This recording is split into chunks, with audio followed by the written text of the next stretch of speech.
नमस्कार मित्रांनो, आज मी तुमच्यासाठी जी गोष्ट घेऊन आली आहे ती फक्त एक कथा नाही, तर आपल्याच अवतीभोवती राहणाऱ्या अनेक कमवत्या स्त्रियांची एक जळजळीत वास्तविकता आहे. अनेकदा आपण कुटुंबाच्या सुखासाठी शांत राहतो, पण ती शांतता कधी आपली हतबलता बनते हे आपल्यालाच समजत नाही. गोष्ट सुरू करण्यापूर्वी तुम्ही हा व्हिडिओ जगाच्या कोणत्या कोपऱ्यातून पाहत आहात ते आम्हाला कमेंटमध्ये नक्कीच सांगा. आणि जर तुम्ही कधी स्वतःच्याच घरात स्वतःच्या हक्काचे पैसे मागताना स्वतःलाच अपराधी समजलं असाल तर ही गोष्ट शेवटपर्यंत नक्की ऐका. कारण ही गोष्ट एका अशा वळणाची आहे जिथे घेतलेला एक छोटासा निर्णय संपूर्ण नात्यांचा खरा चेहरा समोर आणतो. एक नर्स म्हणून रुग्णालयातील ICUच्या बाहेर उभं राहून लोकांचं प्राण वाचवणं, त्यांच्या कुटुंबाला धीर देणं मला नेहमीच जमायचं. रुग्णालयात सगळे मला खूप खंबीर समजत होते, पण त्याचवेळी माझ्या स्वतःच्या घरात एक साधा प्रश्न विचारण्याची हिंमत मी गमावून बसले होते की माझा पगार जातो तरी कुठे. मित्रांनो, आजची गोष्ट एका नर्सच्या आयुष्यातील अशा दिवाळीची आहे जिथे तिने कोणतेही भांडण केले नाही, फक्त स्वतःच्या सुरक्षिततेसाठी एक पाऊल उचललं आणि संपूर्ण घराचा हिशोब बदलला. चला तर मग सुरू करूया आजची ही मनाला भिडणारी गोष्ट. त्या रात्री रुग्णालयातील घड्याळात 3:20 झाले होते. ICUच्या बाहेर एक वृद्ध रुग्णाचा मुलगा हात जोडून मला वारंवार एकच प्रश्न विचारत होता, सिस्टर, बाबा ठीक होतील ना? मी त्याला तेच उत्तर देत होते जे एक नर्स अशा वेळी देऊ शकते. ना खोटी आशा, ना भीती निर्माण करणारे सत्य. डॉक्टर पूर्ण प्रयत्न करत आहेत. सध्या त्यांची प्रकृती स्थिर आहे. तुम्ही बसा, काही बदल झाला तर मी तुम्हाला लगेच सांगेन. माझ्या पायात गेल्या 10 तासांपासून वेदना होत होत्या. डोळ्यात प्रचंड झोप होती. त्या रात्री 2 स्टाफ नर्स सुट्टीवर होत्या आणि एका ज्युनियर नर्सची तब्येत अचानक बिघडली होती. त्यामुळे अर्ध्या वॉर्डची जबाबदारी माझ्यावरच आली होती. मी पुण्याच्या एका मोठ्या खाजगी रुग्णालयात वरिष्ठ नर्स होते. 9 वर्षापासून मी याच व्यवसायात होते. मी अपघातात जखमी झालेल्या लोकांना सांभाळलं होतं. शस्त्रक्रियेनंतर वेदनेने ओरडणाऱ्या रुग्णांना शांत केलं होतं आणि अनेकदा अशा कुटुंबांसमोर उभी राहिले होते ज्यांचे संपूर्ण जग काही मिनिटातच बदलून गेलं होतं. रुग्णालयात लोक मला खूप खंबीर समजायचे, पण सत्य हे होतं की स्वतःच्याच घरात मी एक साधा प्रश्न विचारण्याची हिंमतही गोळा करू शकत नव्हते की माझा पगार जातो तरी कुठे. माझ्या गणवेशाच्या खिशात ठेवलेला फोन सतत व्हायब्रेट होत होता. आधी मी लक्ष दिलं नाही. मला वाटलं घरातून काहीतरी सामान्य मेसेज आले असेल. पण जेव्हा सलग 4थ्यांदा फोन वाजला तेव्हा माझ्या मनात धडधड वाढली. माझ्या सासऱ्यांना मधुमेह होता, सासूबाईंना रक्तदाबाचा त्रास होता, पती उशिरापर्यंत जागे राहायचे. मला वाटलं कदाचित कोणाची तब्येत तर बिघडली नाही ना. रुग्णांची औषधं तपासल्यानंतर मी काही क्षणासाठी नर्सिंग होमच्या मागे असलेल्या छोट्या विश्रामगृहात गेले. तिथे एक जुना टेबल, 2 प्लास्टिकच्या खुर्च्या आणि चहा गरम करण्याची इलेक्ट्रॉनिक केटली होती. मी फोन काढला. बँकेचे 4 मेसेज आलेले दिसत होते. पहिला, अपार्टमेंटची वार्षिक मेंटेनन्स रक्कम वजा झालेली होती. दुसरा, माझ्या सासऱ्यांच्या विम्याचा हप्ता माझ्याच खात्यातून कट झाला होता. तिसरा, एक ऑनलाईन शॉपिंग वेबसाईटवरून 8,700 रुपयांची खरेदी झाली होती. आणि चौथा, दिवाळीच्या सजावटीसाठी कोणा स्थानिक विक्रेत्याला 15,000 रुपये ॲडव्हान्स दिले गेले होते. मी स्क्रीनकडे पाहतच राहिले. मेंटेनन्स आणि विम्याबद्दल मला माहीत होतं, कारण गेल्या काही वर्षांपासून ते माझ्याच खात्यातून जात होतं. पण 8,700 रुपयांची खरेदी आणि 15,000 रुपयांची सजावट कोणी खरेदी केली होती? मी लगेचच माझे पती आनंद यांना फोन लावला. रिंग जात राहिली, पण त्यांनी फोन उचलला नाही. मग मी व्हॉट्सअप उघडलं. फॅमिली ग्रुपवर माझी नणंद रोहिणी हिने काही फोटो पाठवले होते. हिरव्या रंगाचा जरी वर्क केलेला सूट, मुलांचे कपडे, कृत्रिम फुलांच्या माळा, चमकदार दिवे आणि एक मोठा झुंबर. खाली तिने लिहिलं होतं, सगळं बुक झालं, वहिनींच्या कार्डवरून पेमेंट केलं. मम्मीने सांगितलं होतं. मला असं वाटलं जसं कोणीतरी माझ्या कानात गरम पाणी ओतलं आहे. त्यानंतर माझ्या सासूबाईंचा मेसेज आला होता, स्नेहल, सकाळी बँकेत फोन करू नकोस. मीच रोहिणीला सामान मागवायला सांगितलं होतं. दिवाळी वर्षातून एकदाच येते. घराच्या सुनेची कमाई घरात खर्च नाही होणार तर कुठे होणार? स्नेहल हे माझं नाव होतं. मी तो मेसेज 2दा वाचला, मग फोन बंद करून टेबलावर ठेवून दिला. मला लगेच उत्तर द्यायला हवं होतं. मी त्यांना सांगायला हवं होतं की कोणालाही माझं कार्ड वापरण्याचा अधिकार नाही. पण माझ्या मनात सर्वात आधी राग नाही आला, तर भीती आली. जर मी विरोध केला तर या घरात काय होईल? सासूबाई म्हणतील की सून पैशांचा हिशोब ठेवते. पती म्हणतील की एवढ्याशा गोष्टीवरून घराचं वातावरण खराब करू नकोस. नणंद रडत रडत म्हणेल की तिने स्वतःसाठी नाही तर मुलांसाठी आणि कुटुंबासाठी खरेदी केली आहे. मग ही गोष्ट फिरून फिरून माझ्या संस्कारावर येईल आणि शेवटी दोष माझाच ठरेल. तितक्यात विश्रामगृहाचा दरवाजा उघडला. माझी सहकारी आणि नर्सिंग सुपरवायझर शारदा दिदी आत आल्या.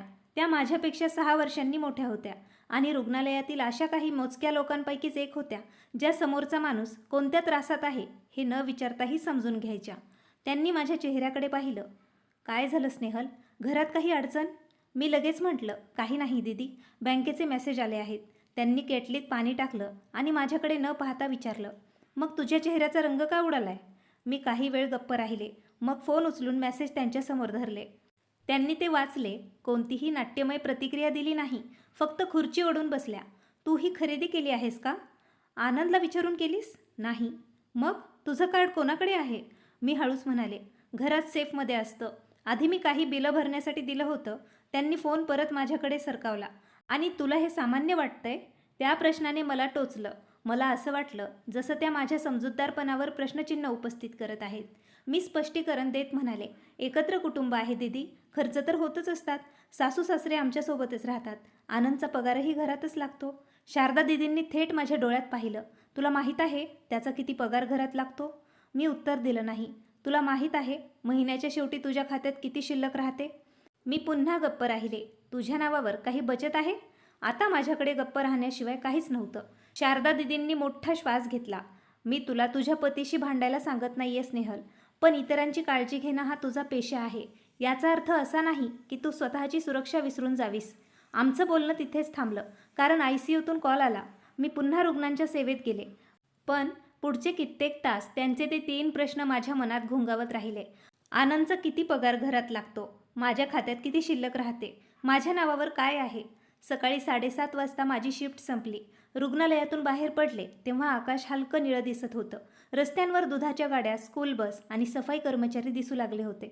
मी ॲटो केली आणि कोथरूडमधील आमच्या फ्लॅटकडे निघाले. माझ्या लग्नाला 9 वर्ष झाली होती. लग्नाच्या पहिल्या वर्षी आनंदने मला म्हटलं होतं, आपण दोघांनी वेगळी खाती ठेवली तर घर कसं चालणार? तुझ्या पगारातून घराचं लोन आणि मोठी बिलं भरू. माझ्या पगारातून रोजचा खर्च आणि गुंतवणूक होईल. त्यावेळी मला ही व्यवस्था समजूतदारपणाची वाटली होती. पती पत्नी मिळून घर उभं करतात. मीही हेच शिकले होते. मी माझ्या बँकेचा पासवर्ड दिला नव्हता, पण वीज, गॅस आणि लोनची ऑनलाईन पेमेंट प्रक्रिया सोपी करण्यासाठी माझं कार्ड आनंदच्या फोनमध्ये आणि घराच्या टॅबलेटमध्ये सेव्ह केलं होतं. हळूहळू काही बिलं थेट माझ्या खात्यातून जाऊ लागली. मग आणखी बिलं जोडली गेली. घराचा EMI, मेंटेनन्स, वीज बिल, इंटरनेट, गॅस बिल, किराणा दुकानांचे मासिक बिल, सासऱ्यांची औषधं, सासूची तपासणी, सणांचे खर्च, रोहिणीच्या मुलांच्या स्कूल फीसमध्ये तात्पुरती मदत, नातेवाईकांना भेटवस्तू, कधी TV खराब झाला, कधी फ्रीज, कधी कोणाला लग्नात जायचं होतं. प्रत्येक वेळी सांगितलं जायचं की पुढच्या महिन्यात बघू. पण तो पुढचा महिना कधी आलाच नाही. मला फक्त एवढंच माहीत होतं की महिन्याच्या सुरुवातीला माझा पगार यायचा आणि 10 तारखेपर्यंत खात्यातील बहुतेक पैसे संपून जायचे. जेव्हा मी स्वतःसाठी नवीन शूज घेण्याबद्दल बोलायचे तेव्हा सासूबाई म्हणायच्या, रुग्णालयावाले तुला शूज देत नाहीत का?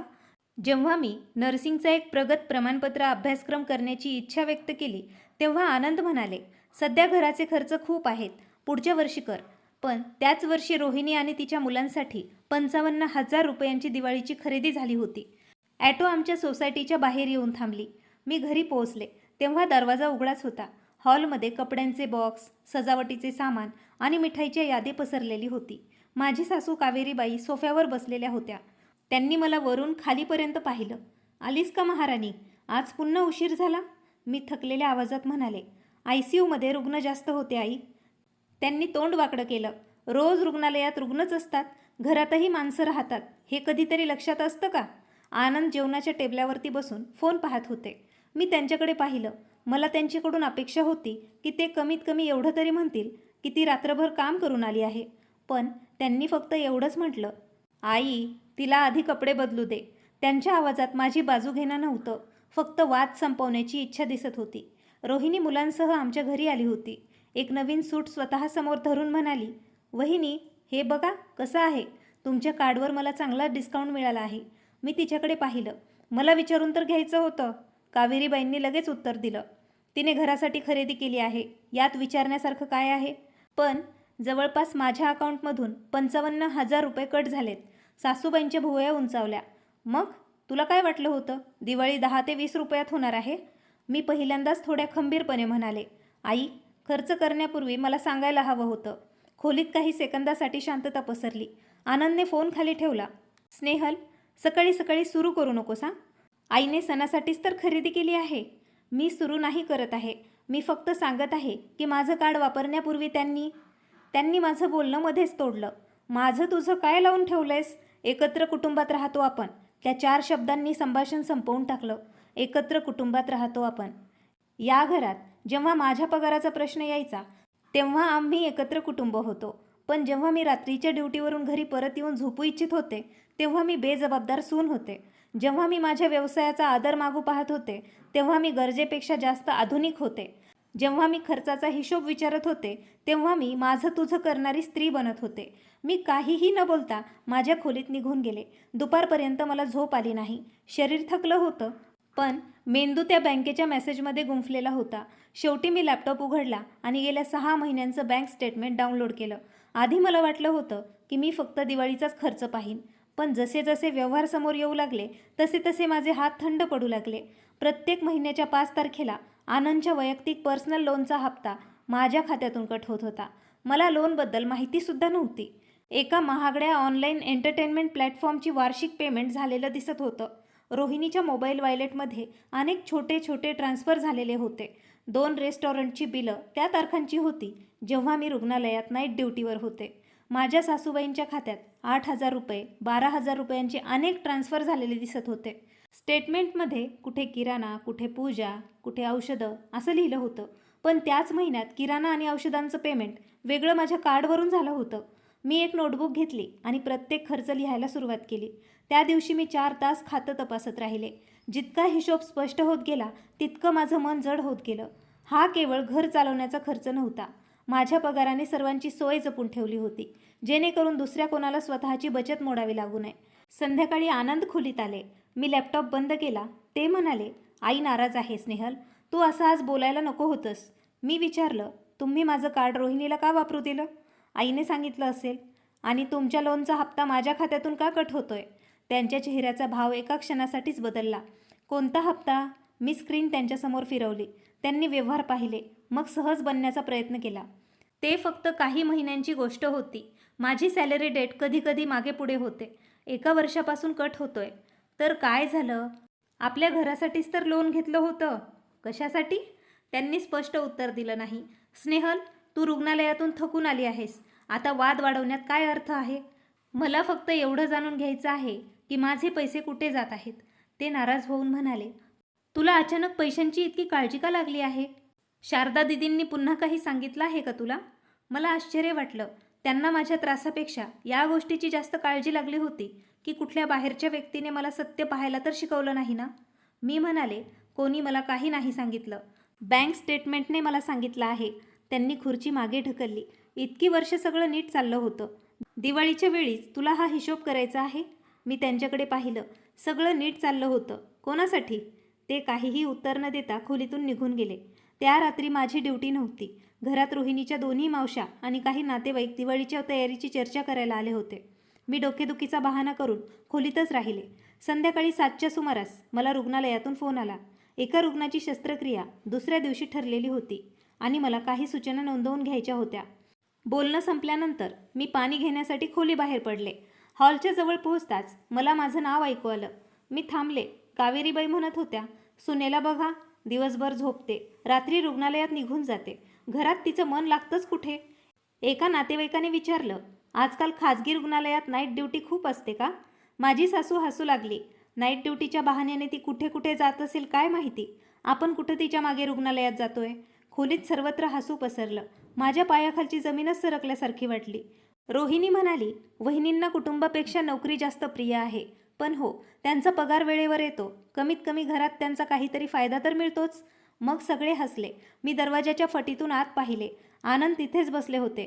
त्यांनी माझ्या सासूला थांबवले नाही. त्यांनी रोहिणीला टोकले नाही. त्यांनी फक्त हलकेच हसून म्हटले, बस करा यार, दिवाळीपूर्वी पुन्हा घरात भांडणं सुरू करू नका.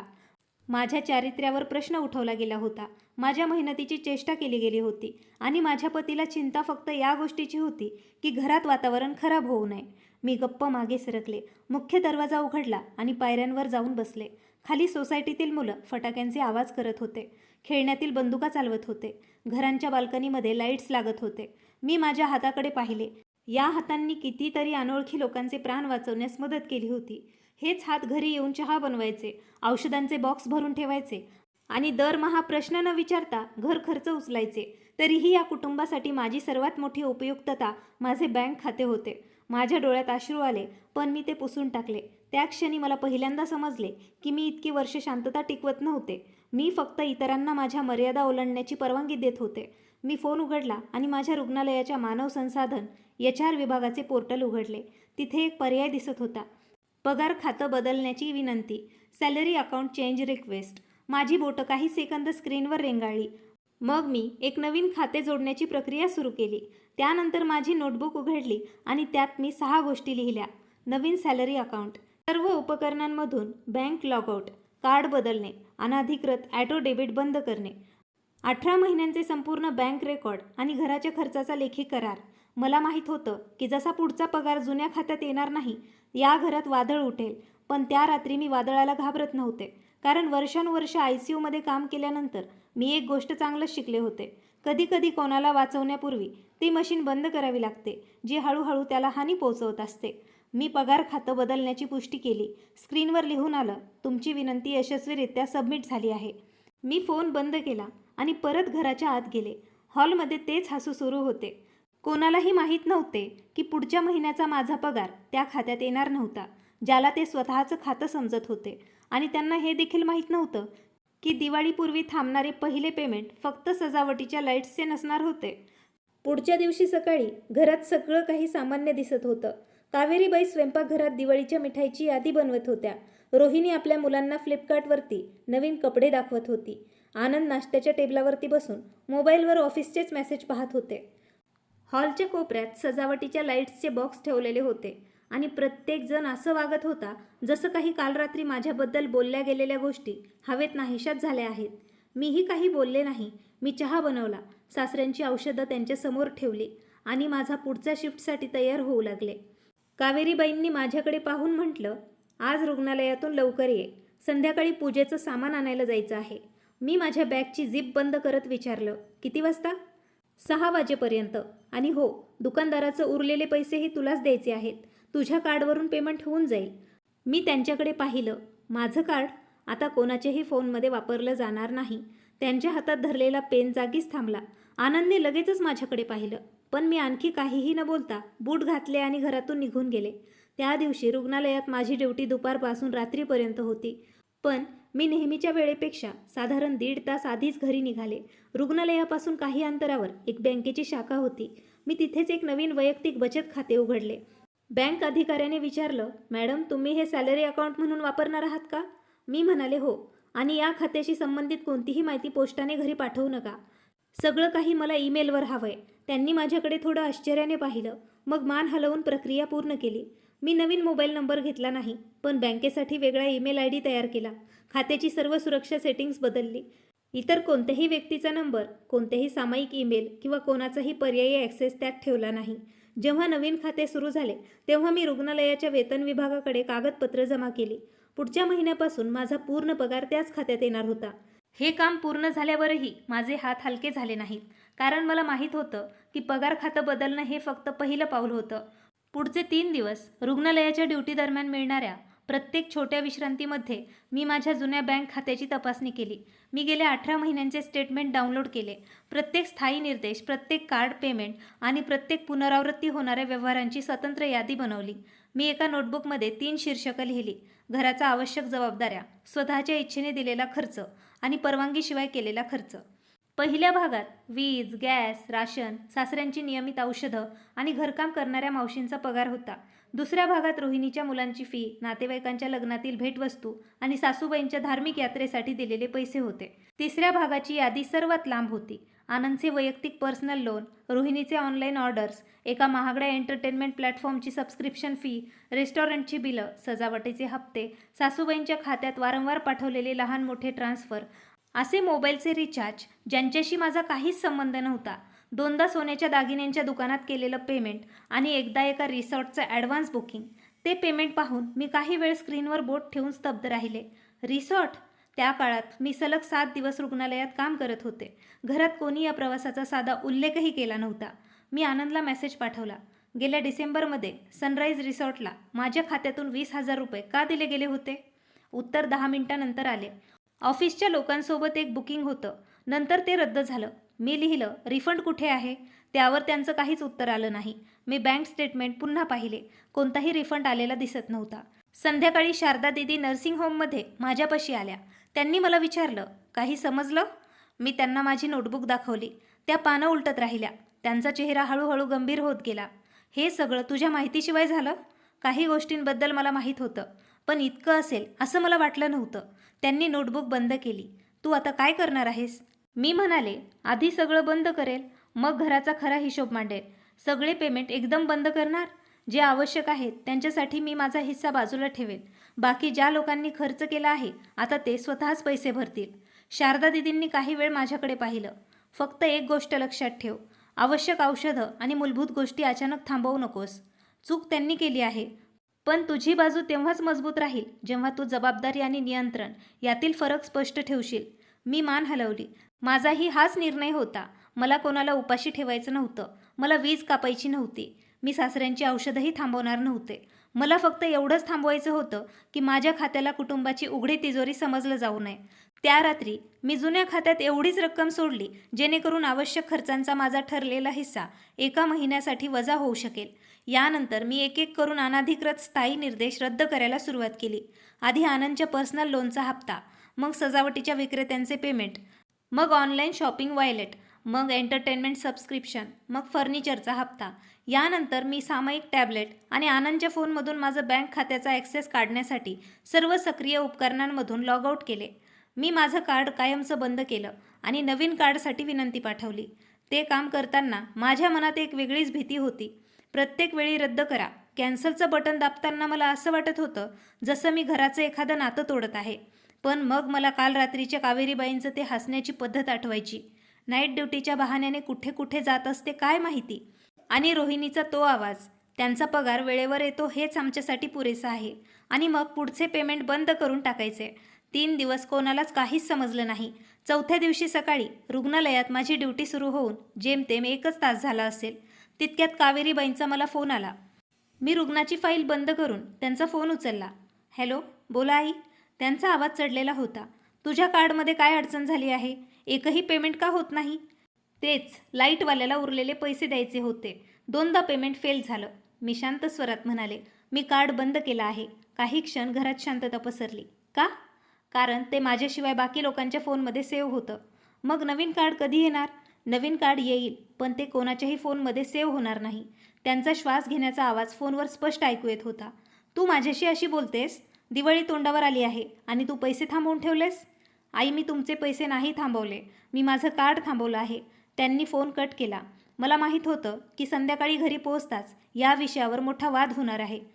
पण संध्याकाळी आणखी एक समस्या समोर आली. आनंदने मला सलग 3 वेळा फोन केला. पहिले 2 कॉल मी रुग्णांमुळे उचलले नाहीत. तिसऱ्यांदा मी रुग्णालयाच्या पायऱ्यांजवळ गेले आणि म्हणाले, काय झालं? तू लोनचा ॲटो डेबिट का बंद केलास? त्यांचा आवाज दबलेला होता. स्पष्ट आहे, कारण ते लोन माझं नाही आहे. तू आधी मला विचारायला हवं होतं. मी काही क्षण गप्प राहिले. मग मी विचारलं, जेव्हा तुम्ही हे माझ्या खात्याशी जोडलं होतं तेव्हा तुम्ही मला विचारलं होतं का? त्यांनी लगेच उत्तर दिलं नाही. मग म्हणाले, ते घरासाठीच घेतलं होतं. कशासाठी? काही खर्च होते, खर्च. प्रत्येक गोष्टीचा हिशोब देणं गरजेचं आहे का तुला? मी म्हणाले, जेव्हा हप्ता माझ्या खात्यातून कट होतो तेव्हा हे गरजेचं आहे. ते नाराज झाले. बँकेतून मेसेज आलाय, पेमेंट झालं नाही तर लेट फी लागेल. बरं, तर तुमच्या खात्यातून भरून द्या. या महिन्यात माझ्या गुंतवणुकीचा इन्व्हेस्टमेंटचा हप्ता आहे. माझ्या तोंडून न विचारता हे शब्द निघून गेले. तुमची बचत वाचवण्यासाठी माझा पगार खर्च होत राहिला, असंच ना? ते म्हणाले, आता फोनवर नाटकं करू नकोस. घरी आल्यावर बोलू. मी नाटकं नाही करत आहे. मी फक्त सांगते आहे की आता तुमचं लोन तुमच्या खात्यातून भरलं जाईल. मी फोन कट केला. माझे हात थरथरत होते. शारदा दीदी काही अंतरावर उभ्या होत्या. कदाचित त्यांनी माझं पूर्ण बोलणं ऐकलं नव्हतं, पण माझी अवस्था समजून त्या गेल्या होत्या. पहिली टक्कर. मी एका थकलेल्या हास्यासह म्हणाले, हो. त्यांनी माझ्या खांद्यावर हात ठेवला. भीती वाटते खूप. तरीही निर्णय बदलणार का? मी काही क्षण विचार केला. नाही. त्या रात्री जेव्हा मी घरी पोहोचले तेव्हा हॉलमध्ये माझी वाट पाहत 4 जण बसले होते. कावेरीबाई सोफ्यावर होत्या. आनंद त्यांच्या शेजारी सासरे खुर्चीवर गप्प बसले होते आणि रोहिणी व्हिडिओ कॉलवर होती. फोन टॅबलेटच्या मधोमध ठेवलेला होता. मी आत येताच कावेरीबाई म्हणाल्या, हो, आज समोरासमोर स्पष्ट बोलणं होईल. मी माझी बॅग खुर्चीवर ठेवली आणि समोर बसले. आनंदने विचारलं, तू न सांगता सगळे पेमेंट का बंद केलेस? सगळं नाही, फक्त तेच ज्यांची परवानगी मी दिलेलीच नव्हती. रोहिणी फोनमधून म्हणाली, वहिनी ऑर्डर कॅन्सल झाली तर मुलांची दिवाळी खराब होईल. मी तिच्याकडे पाहिलं. तू तुझ्या ऑर्डर माझ्या खात्यातून का करत आहेस? वहिनी, मला आईने सांगितलं होतं. तुझी आई माझ्या बँक खात्याची मालक नाहीये. कावेरीबाईंचा चेहरा रागाने लाल झाला. मी हे घर गेली 40 वर्ष सांभाळलं आहे. तू मला शिकवणार की घर कसं चालवायचं? मी तुम्हाला घर चालवायला नाही शिकवत आहे. मी फक्त सांगत आहे की माझ्या परवानगीशिवाय माझे पैसे वापरले जाणार नाहीत. त्यांनी टाळी वाजवल्यासारखे हात जोडले आणि म्हणाल्या, ऐकत आहात ना? आता हे घर तिचं नाही, फक्त पैसा तिचा आहे. आनंदने माझ्याकडे झुकून म्हटलं, स्नेहल, इतकं कायदेशीर तू बोलू नकोस. घरात असा हिशोब होत नसतो. मी माझ्या बॅगमधून नोटबुक काढली. मग मला सांगा, गेल्या 18 महिन्यात तुमच्या खात्यातून घरासाठी किती पैसे गेले? त्यांच्या चेहऱ्याचा रंगच बदलला. मी कॅशमध्येही खर्च करतो. किती? आता मला प्रत्येक पावती सांभाळून ठेवावी लागणार आहे का? मला तर कुठे सांगितलं गेलं होतं की माझा पगार कुठं जातोय? सासरे पहिल्यांदाच बोलले, सुनबाई, जे काही झालं ते कुटुंबासाठीच झालं ना? यात एवढं मन लहान करण्याची काय गरज? मी आदराने त्यांच्याकडे पाहिलं. बाबा, जर सगळं कुटुंबासाठीच झालं आहे तर हिशोब दाखवायला अडचण काय आहे? खोलीत पुन्हा शांतता पसरली. कावेरीबाई म्हणाल्या, तुझ्या नोकरीने तुला खूप घमंडी बनवलंय. मी हळूच उत्तर दिलं, माझ्या नोकरीने या घराची बिलंसुद्धा भरली आहेत. त्यांचा चेहरा रागाने लाल झाला. आनंदने टेबलावर हात मारला.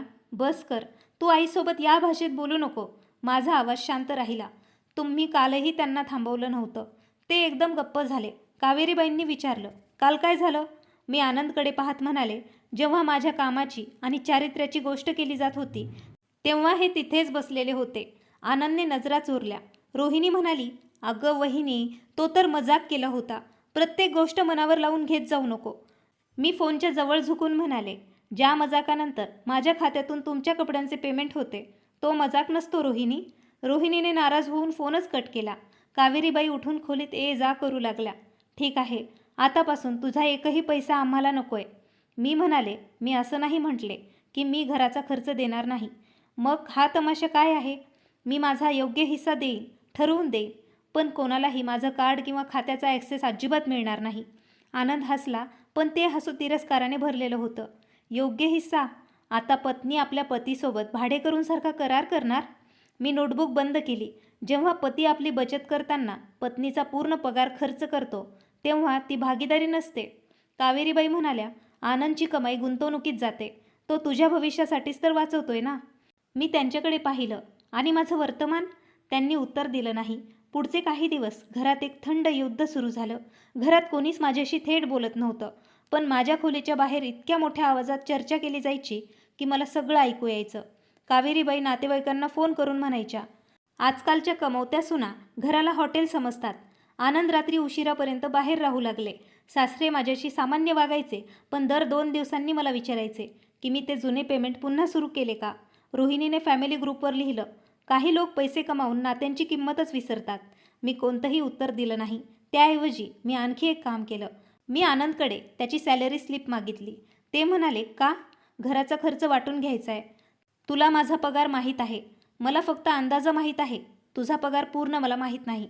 पती पत्नीमध्ये इतकी चौकशी चांगली वाटत नाही. पण माझ्या बँक खात्याची प्रत्येक माहिती तुम्हाला माहीत होती. ते म्हणाले, ती वेगळी गोष्ट आहे. कशी काय? त्यांच्याकडे उत्तर नव्हतं. 2 दिवसानंतर विजेचं वार्षिक पेमेंट करायचं होतं. आधी पूर्ण पेमेंट माझ्या खात्यातून होऊन जायचं.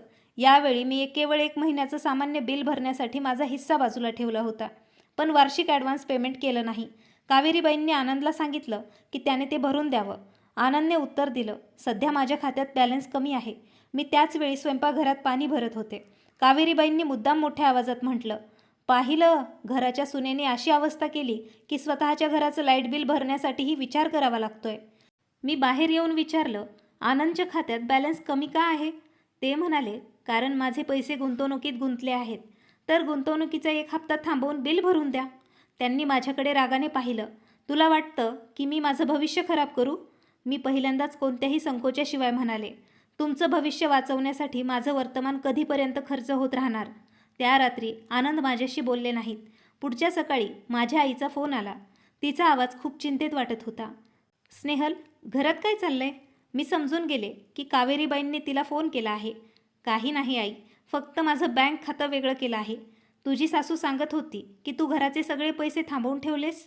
मी कोणाचेच पैसे थांबवले नाहीत आई. मी माझा हिस्सा द्यायला तयार आहे. आई हळूच म्हणाली, बेटा, तुझं बोलणं खरं असू शकतं, पण वेळ चुकीची आहे. दिवाळीपूर्वी घरात असा तणाव चांगला नसतो. मी गप्प राहिले.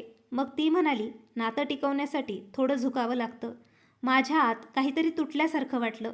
आई, 9 वर्षापासून कोण झुकतंय? ती काहीच बोलली नाही. मी विचारलं, तुला माहीत आहे का माझी स्वतःची किती बचत आहे? नाही, शून्याच्या आसपास. आनंदकडे तर असेल, त्यांच्या नावावर आहे. माझ्या नावावर काय आहे? आईने मोठा श्वास घेतला. आम्ही तुला घर मोडायला सांगू शकत नाहीत. माझे डोळेच पाणावले. मी घर मोडत नाही आहे आई. मी फक्त माझं बँक खातं बंद दरवाजाच्या मागे ठेवत आहे. कॉल संपल्यावर मी बराच वेळ एकटीच बसून राहिले. मला अपेक्षा होती की माझे आईवडील कमीत कमी एवढं तरी म्हणतील की मी चुकीची नाही. पण नाही. त्यांना माझ्या सुरक्षेपेक्षा माझं लग्न वाचवण्याची जास्त काळजी वाटत होती. त्याच दिवशी रुग्णालयात एक वृद्ध महिला दाखल झाली. तिची मुलं परदेशात राहायची. त्या महिलेकडे पैसे होते, घर होतं, पण तिचे सगळे बँक दस्तऐवज मुलं सांभाळत होती. ॲडमिशनच्या वेळी तिच्याकडे स्वतःच्या खात्याची माहितीसुद्धा नव्हती. ती वारंवार एकच सांगत होती, मुलगा सगळं बघतो. पण जेव्हा उपचाराचे पैसे भरायचे होते तेव्हा कोणताही मुलगा फोन उचलत नव्हता. तिची फाईल सांभाळताना अचानक मला माझं भविष्य दिसलं. जर मी आज बदलले नाही तर काही वर्षानंतर मीही कोणाला तरी हेच सांगेन, आनंद सगळं बघतो. आणि कदाचित त्यावेळी माझ्याकडे स्वतःचं असं काहीच नसेल. त्या संध्याकाळी मी जुन्या कागदपत्रांचं कपाट उघडलं. माझा हेतू घराच्या EMIचे कागदपत्र पाहण्याचाच होता. लहानपणापासून मला नेहमी हेच सांगितलं गेलं होतं की आपण दोघं मिळून हे घर बनवत आहोत. EMIचा मोठा हिस्सा माझ्या खात्यातून जायचा. त्यामुळे प्लॉट कोणाच्या नावावर आहे हा प्रश्न मी कधी केलाच नाही. कागदपत्रांच्या मध्ये मला विक्री कराराची प्रत मिळाली. पहिल्या पानावर 2 नावं लिहिलेली होती, आनंद शिर्के आणि रामचंद्र शिर्के. माझं नाव कुठेच दिसत नव्हतं. मी संपूर्ण दस्तऐवज पाहिला. सहमालक म्हणूनही नाही आणि वारसदार नॉमिनी म्हणूनही नाही, ना कोणत्याही भागीदारीत. काही वेळ मी जमिनीवरच बसून राहिले. मला आठवलं की जेव्हा फ्लॅट घेतला होता तेव्हा आनंद मला म्हणाला होता, आता पप्पांचं नाव जोडणं सोपं आहे, नंतर तुझं नावही करून घेऊ. तो नंतर 6 वर्षात कधीच आला नाही. मी EMIचे तपशील काढले. माझ्या पगारातून नियमित पैसे भरले जात होते. पण बँकेच्या वार्षिक प्रमाणपत्रात कर्जदार आनंद आणि माझे सासरे होते. कर सवलतीचा फायदाही त्यांच्याच नावावर जात होता. पैसे मी भरत होते आणि घर त्यांचं बनत होतं.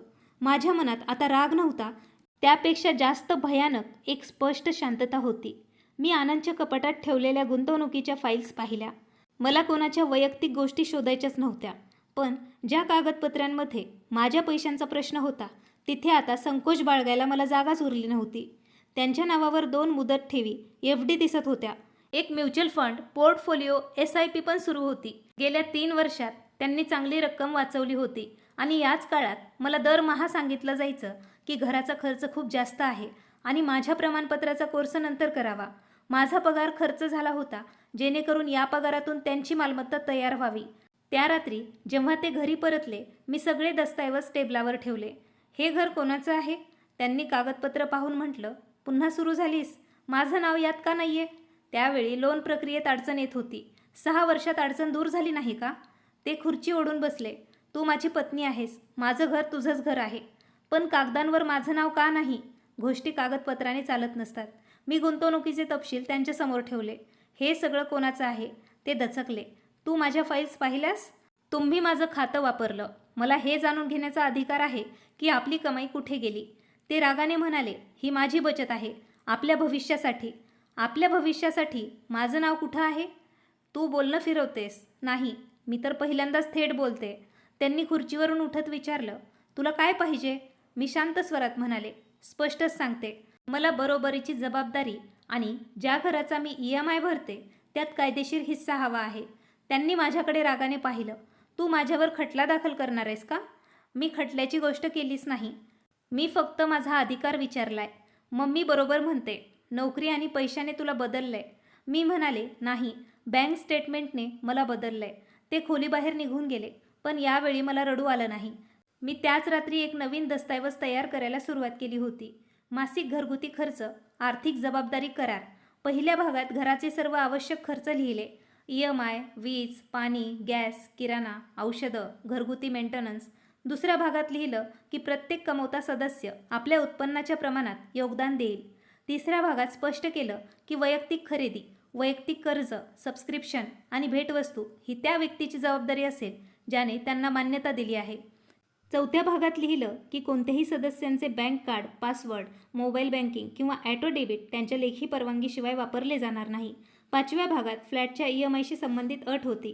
कायदेशीर भागीदारी किंवा लेखी परतफेडीच्या व्यवस्थेशिवाय स्नेहल पुढे कोणतेही मुद्दल भरणार नाही. मी घराच्या कामाचेही तपशील जोडले. कोण सकाळी चहा बनवतं? मी. कोण बाजारात जातं? कोण औषधं आणतं? कोण डॉक्टरांची अपॉइंटमेंट सांभाळतं? कोण घरकामाच्या मावशींवर देखरेख ठेवतं? आणि कोण रात्रभर रुग्णालयात काम केल्यानंतरही सकाळी घराची जबाबदारी उचलतं? मी स्पष्ट लिहिलं की रात्री मी ड्युटीवरून परतल्यानंतर मला किमान 7 तासांची विना अडथळा विश्रांती मिळेल. दस्तऐवज तयार करताना एक क्षण असा आला जेव्हा मला वाटलं की कदाचित मी खूप पुढे चालले आहे. का खरंच एखादं कुटुंब कागदावर चालवलं जाऊ शकतं का? मग मला आठवलं की घराचा फ्लॅट कागदांवर त्यांच्याच नावावर होता. कर्ज कागदांवर आनंदच्या नावावर होतं. गुंतवणूक कागदांवर त्यांच्या नावावर होती. फक्त माझ्या जबाबदाऱ्या तोंडी होत्या. म्हणूनच माझी सुरक्षाही आता लेखी असणार होती. दिवाळीच्या 3 दिवस आधी वीज कंपनीचा मेसेज आला. वार्षिक पेमेंट न झाल्यामुळे लेट फी जोडली गेली होती. कावेरीबाईंनी संपूर्ण घर डोक्यावर घेतलं. स्नेहल बाहेर ये. मी खोलीतून बाहेर येऊन हॉलमध्ये आले. त्यांनी फोन माझ्याकडे सरकवला. हे बघ, लेट फी लागली आहे. आता खुश आहेस? मी मेसेज पाहिला. आनंद हे आपल्या खात्यातून भरू शकतात. आनंद म्हणाले, मी सांगितलं ना, माझे पैसे गुंतवणुकीत आहेत, तर काही दिवस गुंतवणूक थांबूया. कावेरीबाई ओरडल्या. घर अंधारात गेलं तरी चालेल, पण हिला काही फरक पडत नाही. वीज आत्ताच कापली जात नाहीये, फक्त लेट फी लागली आहे. तू आता आम्हाला शिकवणार? मी खोलीत परत गेले आणि दस्तऐवजाच्या 3 प्रत घेऊन आले. मी त्या जेवणाच्या टेबलावर ठेवल्या. इथून पुढे मी माझा हिस्सा वेळेवर देईन, पण आधी हे वाचलं जाईल. आनंदने पहिलं पान उचललं. त्यांच्या नजरा वेगाने ओळींवरून फिरू लागल्या. कावेरीबाईंनी विचारलं, हे काय आहे? घराच्या खर्चाचा लेखी करार. त्यांनी कागद आनंदच्या हातातून हिसकावून घेतला. काही ओळी वाचल्या, मग रागाने त्याचे तुकडे तुकडे करून फाडून टाकले. आम्ही तुझे नोकर आहोत का, जे तुझ्या कागदांवर स्वाक्षरी करू? खोलीत कागदांचे तुकडे पडले. मी काहीही न बोलता माझ्या फोल्डरमधून दुसरी प्रत काढली आणि त्याच जागेवर ठेवून दिली. कावेरीबाई माझ्याकडे पाहत राहिल्या. मी त्यांच्या डोळ्यात पाहत म्हणाले, एक प्रत फाडल्याने हिशोब बदलणार नाही. आनंदने दात ओठ खाऊन विचारलं, आणि जर कोणी यावर स्वाक्षरी केली नाही तर? मी उत्तर दिलं, तर मी केवळ माझी औषधं, माझा खर्च आणि घराच्या आवश्यक गोष्टींमध्येच माझा ठरलेला हिस्साच देईन. कोणाचा EMI, वैयक्तिक कर्ज किंवा गुंतागुंतीची सुरक्षा मी करणार नाही. सासऱ्यांनी पहिल्यांदाच तो दस्तऐवज आपल्या हातात घेतला. त्यांनी हळूहळू प्रत्येक पान वाचायला सुरुवात केली. कावेरीबाई अजूनही रागातच दिसत होत्या. आनंदचा चेहरा कठोर झाला होता. पण मी त्यांच्यासमोर उभी राहून पहिल्यांदाच घाबरलेली नव्हते. कारण आता त्यांच्याकडे 2च पर्याय उपलब्ध होते. एकतर त्यांनी हे मान्य करावं की वर्षानुवर्ष माझ्या कमाईवर त्यांचं नियंत्रण होतं, किंवा पहिल्यांदाच हे सिद्ध करावं की या घराची जबाबदारी खरंच सर्वांचीच होती. आणि दुसऱ्याच दिवशी जेव्हा आनंदला त्याच्या कर्जाच्या थकबाकीची नोटीस मिळाली, तेव्हा मला समजलं की त्यांनी माझ्यापासून फक्त आपली बचतच लपवली नव्हती, तर त्यांनी असा एक आर्थिक निर्णय घेतला होता ज्याचा बोजाही चुपचाप माझ्या खात्यावर टाकण्याची तयारी झाली होती. पुढच्या सकाळी आनंदच्या फोनवर जो मेसेज आला त्याने त्याच्या चेहऱ्याचा रंगच बदलून टाकला. ते जेवणाच्या टेबलावर बसले होते. समोर चहा ठेवलेला होता, पण त्यांनी त्याला हातही लावला नाही. त्यांचे डोळे फोनच्या स्क्रीनवर खिळले होते. कावेरीबाई स्वयंपाकघरातून आवाज देत होत्या, आनंद, जरा लवकर निघायचं आहे. पूजेची थाळी, सुकामेवा आणि मिठाई अजून आणायची बाकी आहे. त्यांनी काहीच उत्तर दिलं नाही. मी सासऱ्यांची औषधं डब्यात ठेवत होते. आनंदने अचानक माझ्याकडे पाहिलं. तू बँकेशी बोलली होतीस का? मी विचारलं, कशाबद्दल? त्यांनी फोन टेबलावर आपटला. माझ्या लोनबद्दल. मी स्क्रीनकडे पाहिलं. मेसेजमध्ये लिहिलं होतं की पेमेंट न झाल्यामुळे लेट फी लागली आहे आणि पुढच्या तारखेपर्यंत संपूर्ण थकबाकी जमा न केल्यास हे प्रकरण वसुली विभागाकडे पाठवले जाऊ शकते. पण मेसेजच्या खाली जी रक्कम लिहिली होती ती मी गेल्या 1 वर्षापासून माझ्या खात्यातून कट होणाऱ्या छोट्या मासिक हप्त्यापेक्षा खूप जास्त होती. मी फोन उचलून रक्कम पुन्हा वाचली. ही इतकी जास्त का आहे? आनंदने नजर चोरली. कावेरीबाई स्वयंपाकघरातून बाहेर आल्या. काय झालं? आनंद म्हणाले, काही नाही, बँकेची चूक आहे.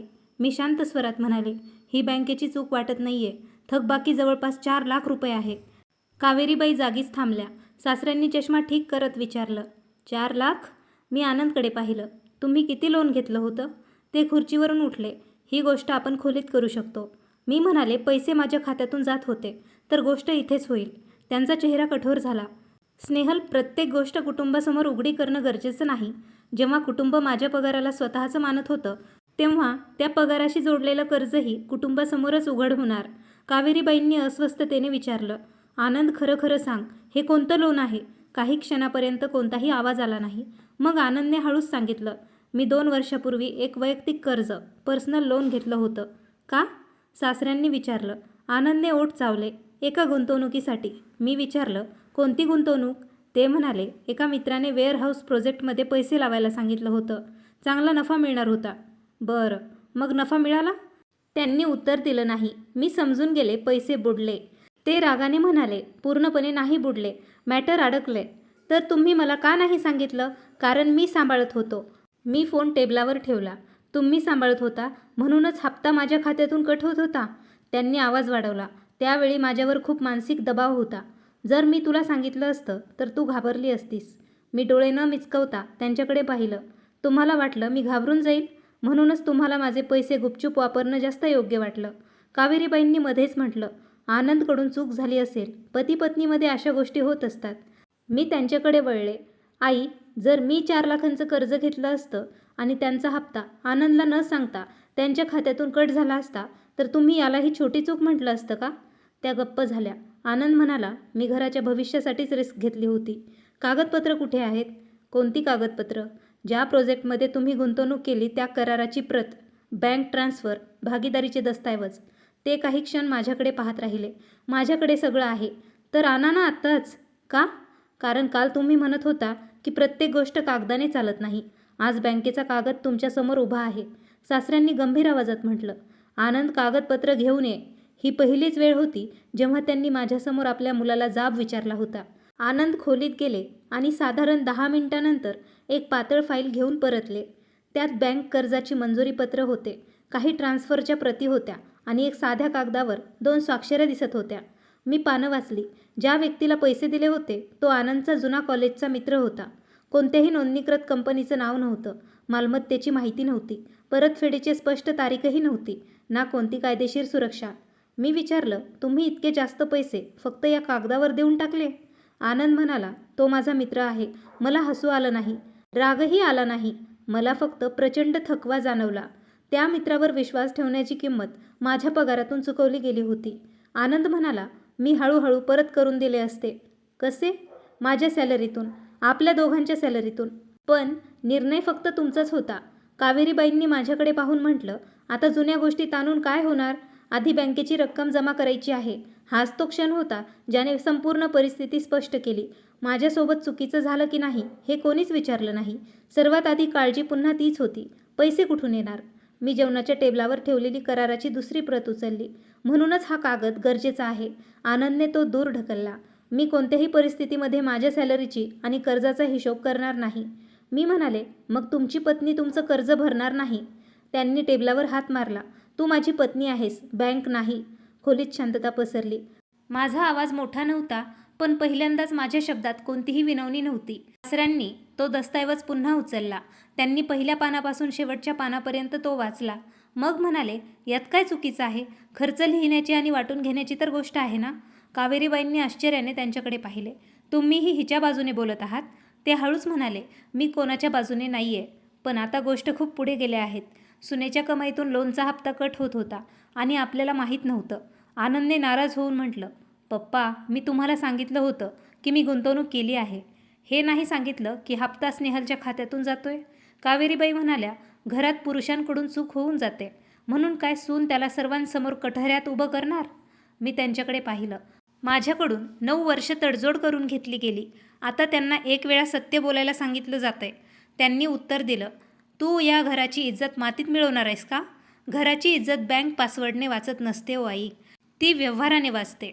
आनंद खुर्चीवरून उठले आणि माझ्या अगदी जवळ येऊन बोलले, तुला पाहिजे काय? सरळ सरळ सांग. मी त्यांच्या डोळ्यात पाहिलं. 3 गोष्टी. पहिली, तुम्ही तुमच्या वैयक्तिक कर्जाची पूर्ण जबाबदारी घ्या. त्यांचा कोणताही हप्ता माझ्या खात्यातून जाणार नाही. दुसरी, घराचा खर्च उत्पन्नाच्या प्रमाणात वाटला जाईल. कोणीही आपली बचत सुरक्षित ठेवून माझी पूर्ण कमाई खर्च करणार नाही. तिसरी, ज्या फ्लॅटचा EMIचा मी 6 वर्षापासून भरलाय त्यात माझा कायदेशीर हिस्सा ठरवला जाईल किंवा माझ्या दिलेल्या मूळ रकमेच्या लेखी हिशोब बनेल. आनंदने कडवटपणाने विचारलं, आणि जर मी यासाठी नकार दिला तर मी EMI देणं बंद करेल. फक्त माझा ठरलेला घरगुती हिस्सा देईल. बाकी तुम्ही लोक सांभाळा. कावेरीबाई म्हणाल्या, म्हणजे तू घराला संकटात टाकणार? नाही, मी माझ्या नावाशिवाय इतरांसाठी मालमत्ता बनवणं आता बंद करणार. त्याचवेळी रोहिणीही आत आली. कदाचित कावेरीबाईंनीच तिला सकाळीच फोन केला असावा. ती आत येताच म्हणाली, वहिनी, तुम्ही दिवाळीच्या 2 दिवस आधी घरात कोर्ट कचेरी का भरवली आहे? मी म्हणाले, कारण सण संपून जातात आणि बँकेची कर्ज व मालमत्तेची कागदपत्रं मागे उरतात. ती आनंदच्या शेजारी बसली. दादा, तुम्ही हे इतकं वाढू का देताय? सांगून टाका की घरात अशा कागदांवरती सह्या होणार नाहीत. मी तिच्याकडे पाहिलं. तुमच्या कपड्यांचा जो ऑर्डर कॅन्सल झाला आहे ना, तो कोणत्या खात्यातून होता? ती अस्वस्थ झाली. पुन्हा तीच गोष्ट? कारण गोष्ट तिथूनच सुरू झाली होती. तेव्हा ती म्हणाली, मी पैसे परत केले असते ना. कधी? नंतर. मी हळूच म्हणाले, या घरात प्रत्येक चुकीच्या खर्चाचं एकच उत्तर आहे, नंतर. पण माझा पगार मात्र तुम्हा लोकांना प्रत्येक महिन्याला वेळेवर हवा असतो. रोहिणीने तिरस्काराने म्हटलं, इतका हिशोब ठेवणारी बाई घर नाही चालवू शकत. मी म्हणाले, हिशोबाशिवाय घर चालत नाही रोहिणी. फक्त कोणती तरी एक व्यक्ती आतल्या आत तुटत राहते. त्या दिवशी कोणतीही तडजोड झाली नाही. आनंद दस्तऐवजावर स्वाक्षरी करण्यास नकार देत राहिला. कावेरीबाई नातेवाईकांना फोन करत राहिल्या. रोहिणीने मला स्वार्थी म्हटलं आणि सासरे चुपचाप आपल्या खोलीत निघून गेले. मी रुग्णालयात निघून गेले. ड्युटीवर असतानाही माझं मन घरातच अडकलं होतं. मी रुग्णांची औषधं तपासत होते, पण आतून पूर्णपणे थकले होते. एका क्षणासाठी मला वाटलं की कदाचित सगळं सोपं झालं असतं जर मी ते जुने पेमेंट पुन्हा सुरू केले असते. घर शांत झालं असतं. दिवाळी नेहमीसारखीच साजरी झाली असती. आनंदचं लोन भरत राहिलं असतं. मला पुन्हा काही महिने टोमणे ऐकावे लागले असते. पण हे वादळ तरी थांबलं असतं. त्याचवेळी वॉर्डमध्ये दाखल असलेल्या एका वृद्ध महिलेने माझा हात पकडला. शस्त्रक्रियेनंतर ती वेदनेत होती. तिने अत्यंत क्षीण आवाजात विचारलं, सिस्टर, तुम्ही रात्रीपासून काही खाल्लं का? मी दचकले. एका रुग्णाने माझा तो थकवा ओळखला होता, जे माझे स्वतःचे कुटुंब गेली अनेक वर्ष पाहू शकले नव्हते. मी हसून म्हणाले, तुम्ही तुमची काळजी घ्या. ती म्हणाली, इतरांची काळजी घेणारी माणसं स्वतःचा विचार सर्वात शेवटी करतात. तिचे ते शब्द थेट माझ्या अंतःकरणात उतरले. ड्युटी संपल्यानंतर मी रुग्णालयाच्या एम्प्लॉई असिस्टंट सेंटरमध्ये गेले. तिथे आर्थिक सल्लामसलत, फायनान्शियल काउन्सिलिंग करण्याची सोय होती. मी पहिल्यांदा एका अनोळखी व्यक्तीसमोर माझी पूर्ण परिस्थिती मांडली. त्या सल्लागाराने माझे बँक स्टेटमेंट पाहिले आणि म्हणाले, तुम्ही आवश्यक खर्चांमध्ये तुमचा हिस्सा नक्कीच दिला पाहिजे, पण इतर कोणाचं वैयक्तिक कर्ज, परवानगीशिवाय केलेली खरेदी आणि ज्या मालमत्तेत तुमची भागीदारी स्पष्ट नाही आहे त्याचा हप्ता तुम्ही भरता कामा नये. त्यांनी मला हेही सांगितले की सगळे दस्तऐवज सुरक्षित ठेवावे, कोणताही सामायिक पासवर्ड ठेवू नये आणि प्रत्येक पेमेंट बँक ट्रान्सफरद्वारेच करावं, जेणेकरून रेकॉर्ड राहतील. दुसऱ्या दिवशी मी एका प्रॉपर्टी वकिलालाही भेटले. त्यांनी प्लॉटचे कागदपत्र पाहिले आणि स्पष्ट सांगितलं की केवळ EMI भरल्याने मालकी हक्क मिळत नाही. जर कुटुंब मला कायदेशीर हिस्सा देत नसेल तर कमीत कमी मी दिलेल्या पैशांचा एक लिखित आणि प्रमाणित करार तरी असायला हवा. घरी परतताना माझ्याकडे पहिल्यांदाच केवळ भावना नव्हत्या, तर एक स्पष्ट मार्ग होता. दिवाळीची ती सकाळ पूर्वीसारखी चमकदार नव्हती. महागड्या सजावटींच्या लाईट्स आलेल्या नव्हत्या. नवीन पडद्यांचे ऑर्डर्स कॅन्सल झालेले होते. मिठाई प्रीमियम दुकानातून आणण्याऐवजी जवळच्या साध्या दुकानातून आणली होती. रोहिणीने तिचे कपडे स्वतः खरेदी करून आणले होते. ती संपूर्ण वेळ नाराज दिसत होती. पण घरात जेवण होतं, औषधं होती, वीज चालू होती. कोणाचीही सुरक्षा धोक्यात आलेली नव्हती. फक्त विनाकारण होणारी उधळपट्टी थांबली होती. मला मनातून पहिल्यांदाच जाणवलं, घर माझा पगार थांबल्यामुळे तुटलं नव्हतं, फक्त त्यांच्या सवयी गैरसोयीच्या झाल्या होत्या. सकाळी 9 वाजता आनंदने मला जेवणाच्या टेबलावर बोलावलं. माझ्यासमोर त्यांची सॅलरी स्लिप, बँक स्टेटमेंट, गुंतवणुकीच्या प्रती आणि लोनचे कागदपत्र ठेवले होते. कावेरीबाई काही अंतरावर उभ्या होत्या. सासरे खुर्चीवर बसलेले होते. आनंदने माझ्याकडे न पाहता म्हटलं, हे माझ्या पूर्ण उत्पन्नाचं आणि गुंतवणुकीचे रेकॉर्ड्स आहेत. मी दस्तऐवज उचलले. त्यांचे उत्पन्न माझ्या उत्पन्नापेक्षा कमी होतं, पण इतकंही कमी नव्हतं की ते घराच्या खर्चातून पूर्णपणे बाहेर राहावं. गेल्या 3 वर्षात त्यांनी चांगली बचत केली होती. अनेक महिन्यात त्यांच्या पगाराचा अर्ध्याहून अधिक हिस्सा गुंतवणुकीत गेला होता. तर माझ्या पगारातून EMI, बिलं, औषधं आणि सणांचे खर्च निघत राहिले होते. मी विचारलं, तुम्ही मला हे कधी दाखवलं का नाही? ते काही क्षण गप्प राहिले. मग म्हणाले, कारण मला लाज वाटायची. कशाची? तू माझ्यापेक्षा जास्त कमवतेस. मी त्यांच्याकडे पाहिलं. ते पहिल्यांदाच रागात नव्हते. त्यांचा चेहरा थकलेला दिसत होता. ते म्हणाले, लग्नानंतर सगळ्यांना वाटायचं की तुझी नोकरी खूप चांगली आहे. नातेवाईक मजाक करायचे की घर तू चालवतेस. मला वाटायचं जर माझी सॅलरी गुंतवणुकीत राहील आणि घर तुझ्या सॅलरीने चाललं तर भविष्यात माझ्याकडे काहीतरी स्वतःचं असेल. मला वाटलं की मीही काहीतरी बनवलंय. मी हळूच विचारलं, आणि मला काय मिळालं असतं? त्यांनी नजर झुकवली. मला वाटायचं जे माझं आहे ते तुझंच तर आहे ना, पण जे तुमचं होतं ते सर्वांचं झालं. त्यांच्याकडे उत्तर नव्हतं. काही वेळानंतर ते म्हणाले, मी मान्य करतो, मी चुकीचं केलं. मला कर्जाबद्दल तुला सांगायला हवं होतं. कार्ड आणि ॲटो डेबिटही न विचारता जोडायला नको होतं. कावेरीबाईंनी अस्वस्थतेने म्हटलं, आता माफी मागितली ना, सणाच्या दिवशी ही गोष्ट संपवून टाका. मी त्यांच्याकडे पाहिलं. माफी मागितल्याने पेमेंटची व्यवस्था बदलत नसते आई. आनंदने हळूच म्हटलं, मी करारावर सही करायला तयार आहे. मी दस्तऐवजाची नवीन प्रत त्यांच्यासमोर ठेवली. यावेळी ती कोणीही फाडली नाही. आम्ही प्रत्येक खर्चावर चर्चा सुरू केली. EMIचे पेमेंट सध्या आनंद करतील. मालमत्तेत माझा हिस्सा ठरत नाही तोपर्यंत मी मुद्दलाचा कोणताही हिस्सा देणार नाही. वीज, गॅस, किराणा, घरकाम आणि सामान्य मेंटेनन्स आमच्या उत्पन्नाच्या प्रमाणात वाटून घेतला जाईल. सासऱ्यांनी आपल्या पेन्शनमधून औषधं आणि किराणासाठी एक निश्चित रक्कम देण्याचं मान्य केलं.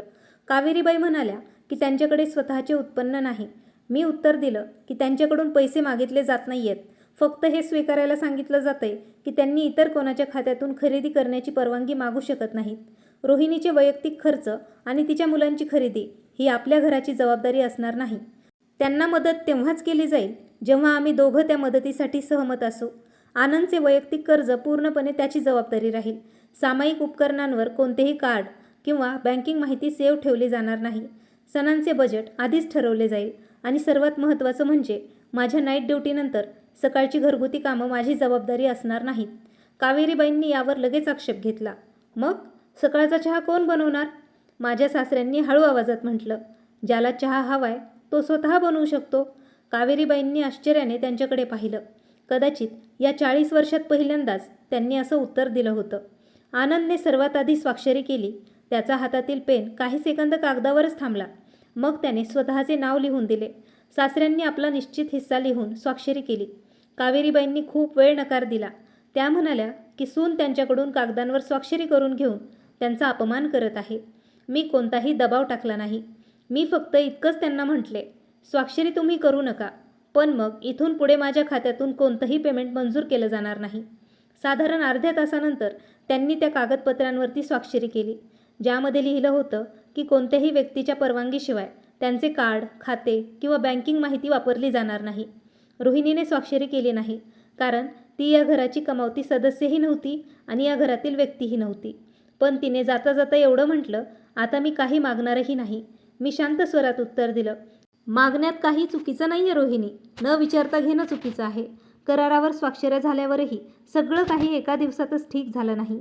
आनंदने माफी मागितली होती, पण मी लगेच सामान्य व्यवहार केला नाही. मी काही आठवडे दुसऱ्या खोलीत झोपले. बँक खाती वेगळी राहिली. घराचा खर्च केवळ ट्रान्सफरद्वारे दिला गेला. दरमहा एक सामायिक यादी तयार केली गेली. आनंदला आपले कर्ज फेडण्यासाठी एक मुदत ठेव FD मोडावी लागली. ते दुःखी होते, पण पहिल्यांदाच त्यांनी घेतलेल्या निर्णयाची खरी किंमत त्यांना स्वतःला चुकवावी लागली होती. फ्लॅटचे प्रकरण सर्वात कठीण होते. सासरे सुरुवातीला नाव बदलण्यासाठी तयार होत नव्हते. त्यांचे म्हणणे होते की मालमत्तेचे कागदपत्र बदलणे महागडे आणि गुंतागुंतीचे काम असते. मी म्हणाले की मग माझ्या जुन्या EMIचा हिशोब लेखी स्वरूपात स्वीकारला जावा. एका वकिलासोबत आणि अनेक तणावपूर्ण चर्चांनंतर हे ठरलं की माझ्या मागील मुद्दल योगदानाचा एक प्रमाणित रेकॉर्ड तयार केला जाईल आणि मालमत्तेत माझ्या हिश्श्यासाठी कायदेशीर प्रक्रिया सुरू केली जाईल. मी तोपर्यंत कोणताही नवीन EMI दिला नाही. आधी आनंदला हा अविश्वास वाटला, पण नंतर त्यांना समजले की विश्वास मागून मिळत नसतो, तो कमवावा लागतो. कावेरीबाईंचे टोमणे आता पूर्णपणे बंद झाले नव्हते. कधी त्या म्हणायच्या, आजकालच्या सुना बँक बॅलन्स पाहून नाती निभवतात, तर कधी बोलायच्या, आमच्या काळात बायका इतका हिशोब ठेवत नव्हत्या. पूर्वी अशी वाक्य मला अपराधी बनवायची. आता मी फक्त इतकंच म्हणते, म्हणूनच आमच्या काळात हिशोब ठेवणं गरजेचं आहे. हळूहळू घराचा व्यवहार बदलू लागला. आनंदही कोणत्याही खर्चाआधी विचारू लागले. सासरे औषधांचे पैसे वेळेवर देऊ लागले. रोहिणीने आपली खरेदी स्वतः करणे सुरू केले. कावेरीबाईंनी सामायिक टॅब्लेटमधून सर्व पेमेंट ॲप्स काढून टाकले आणि मी सर्वात आधी माझा थांबलेला नैसर्गिक प्रोग्राम कोर्स पूर्ण केला. मग स्वतःच्या नावावर एक इमर्जन्सी फंड सुरू केला. प्रत्येक महिन्याला पगार येताच मी 3 ट्रान्सफर करायचे. एक घराच्या ठरलेल्या खर्चासाठी, एक स्वतःच्या बचतीसाठी आणि एक माझ्या व्यवसायासाठी व भविष्यासाठी. काही आठवड्यानंतर सकाळच्या ड्युटी दरम्यान माझा फोन व्हायब्रेट झाला. पगार जमा झाल्याचा मेसेज आला होता. मी स्क्रीन उघडली. पूर्ण रक्कम माझ्या नवीन खात्यात आली होती. कोणताही अनोळखी ॲटो डेबिट नव्हता. कोणतीही अचानक झालेली खरेदी दिसत नव्हती. असं कोणतंही कर्ज नव्हतं ज्याच्याबद्दल मला माहिती नसेल. मी घराचा ठरलेला हिस्सा पाठवला. प्रमाणपत्राची फी जमा केली. मग उरलेल्या रकमेतील एक भाग माझ्या इमर्जन्सी फंडात मी टाकून दिला. माझे डोळे काही क्षण स्क्रीनवर खिळून राहिले. मला कोणताही नाट्यमय विजय जाणवला नाही. मी कोणालाही उद्ध्वस्त केलं नव्हतं. मी कोणाचं घर हिरावून घेतलं नव्हतं. मी दिवाळी खराब केली नव्हती. मी केवळ माझी मेहनत आणि माझी परवानगी यांच्यामध्ये एक भक्कम दरवाजा लावला होता. त्या संध्याकाळी घरी पोहोचले तर आनंदने मला विचारलं, पुढच्या महिन्यात फ्रीजची सर्व्हिसिंग करायची आहे. आपण दोघं अर्धा खर्च करू शकतो का?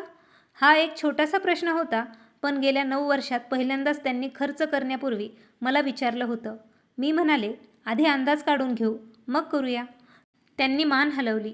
बस इतकंच. ना कोणताही वाद, ना कोणताही आदेश, ना कोणती अपराधीपणाची भावना. त्या रात्री बाल्कनीमध्ये उरलेले दिवे जळत होते.